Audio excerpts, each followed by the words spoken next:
Okay, so when I look at this, the first thing I need to do is find out my common denominators, so my LCD. Now, in order to do that, I need to know what the factors of this trinomial is, x squared plus 2x minus 15. So the first thing I'm going to do is I'm going to factor that down. Okay, so I'm going to put in my binomial parentheses. I'm going to take the square root of the first term and put that in there since I know that's going to be it. And then when I look at the operational symbols, so I have a plus and a minus. Because this minus sign is right here, that tells me that I'm going to actually have a plus and a minus in my binomials as well. Okay, so then all I need to do is find out what my factors of 15 are. So I'm going to go over here to the side.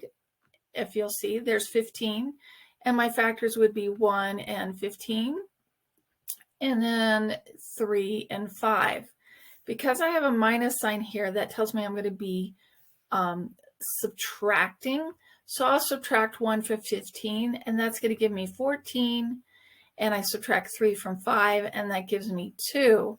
Now I go back and look at my center term, my middle term, and that's a 2. So that tells me that these are the factors I'm going to be using right there. So my 2 is positive, so that means I want my greater value of the factors, 5, to also be positive. And then I'm going to put the other one here. Now, look at there. These factors are the same as each one of these. So that tells me my LCD is going to be that trinomial or the binomials that I just factored from it. So x plus 5 and x minus 3. Okay, so the first thing I'm going to do is I'm going to multiply every single one of these terms by this. And so one of the things I'm going to do is I'm going to put parentheses around it, and I'm going to write it off here to the side. X plus 5 times x minus 3. I'm going to do the same thing here.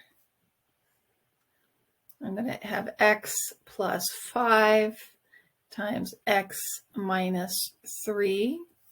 And then I'm going to also do it here. Okay, so I'm going to multiply this whole thing times x plus 5 times the quantity of x minus 3. Okay, now that I've done that, I can see, okay, let me write 1 down here. So if I had 2x over x plus 5, and I'm multiplying it by my x plus 5 times my x minus 3 over 1, we would see that my x minus 5 is going to cancel out.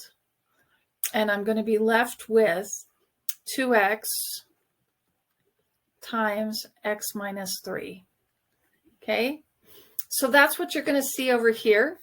I'm going to write it in green. So I have the 2x. So my first term becomes 2x times x minus 3. Okay, so then I'm going to cancel out. So what happened here is my x plus 5 and my x plus 5 canceled out. On this one, my x minus 3 and my x minus 3 is going to cancel out.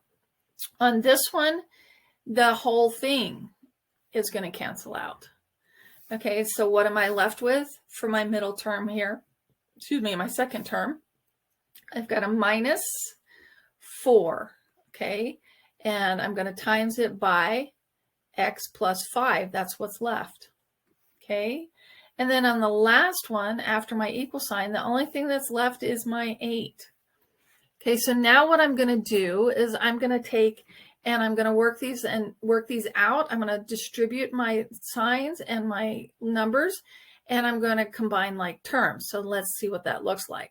So 2x times x is going to give me 2x squared.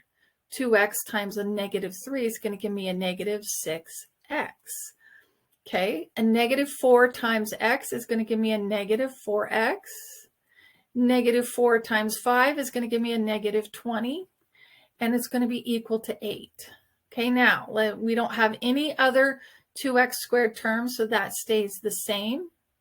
But we have two terms that are the same here. A negative 6 minus a negative 4, that's going to give me a negative 10x minus 20 equal 8. Now I want to be able, now I'm going to go back and look here at, if you look at this, my first response or my instructions were to solve. That means I have to go even further than what I've been doing. Okay, so now we have, I'm going to have to solve for my x. And so I need to get this equal to 0. So in order to do that is I'm going to minus an 8 from both sides. Okay, so that's going to give me a 2x squared minus 10x minus 28 equals 0. So now I can factor this out. First thing I'm going to do, and the first thing you should always do, is see if there's something you can factor out. And in this case, there is. I am going to factor out a 2. And that's going to leave me with x squared minus 5x minus 14 equals 0. So now what I'm going to have is I'm going to factor this out like this. Here's my binomial parentheses. The 2 is going to hang out there.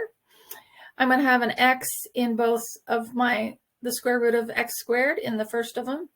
I have a negative sign and a negative sign. That 2, that tells me that I'm going to have a negative and a positive. Because if both of these were negative and I were to multiply them together, I would get a positive number, and that 14 is not going to work that way. So I have my factors of 14 would be 7 and 2 that will work. The 7 needs to be negative, so we're going to put it here, and we're going to put the 2 here. Okay, so we have x minus 7, a quantity for the first binomial factor, and my other binomial factor is going to be x plus 2. So now to solve this, I'm going to take and set, see there's no variable out here. So when it comes to solving for x, we don't have to worry about this variable out here any longer. It's just a variable. It's just a number. We don't have to worry about that coefficient anymore. If there was a variable out here, we would have to set the variable to equal to 0. But because there's no actual variable there, we don't have to worry about it. All we worry about now is our terms. So I'm going to take my x. This is called the zero product property. And I'm going to take the x minus 7 and set it equal to 0. And I'm going to solve by adding a 7 to both sides. And that's going to give me x equals 7. So that's one of my factors. And then I'm going to do the same thing with my x plus 2. I'm going to set it equal to 0. I'm going to minus the 2 from both sides. And that's going to give me x equals negative 2. So the result here, x equals negative 2 and 7. Those are my factors, and that's how we've solved it.